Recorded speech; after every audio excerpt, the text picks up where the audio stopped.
ఏంటి ప్రశాంతంగా కూర్చోన్నారు, ఇంట్లో పనులేం లేవా? అవునులే, ఈ పిచ్చిది ఒకటి ఉంది, అదే చేసుకుంటుందని అనే కదా. ఏం సురేఖ, పొద్దున టైంపాస్ కాలేదా ఏమియా? నా మీద పడ్డావే? అవును, నేను దయ్యాన్ని కదా, నీ మీద పడుతున్నాలే. అబ్బా, ఏమైందే ఇప్పుడు? నా తల తినకుండా చెప్పు. ఇంట్లో అన్ని పనులు నేనే చూసుకోవాలి, కనీసం మనం బావుని పట్టుకోలేవా నువ్వు? ఇప్పుడు వాడికి ఏమైంది?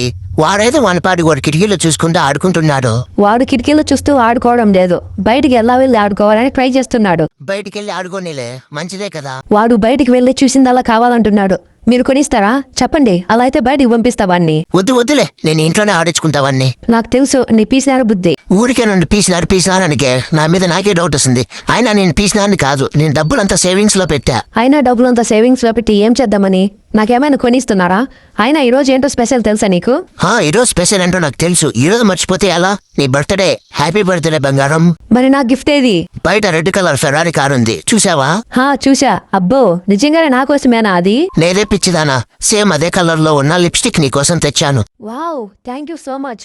పీసినారికి జై.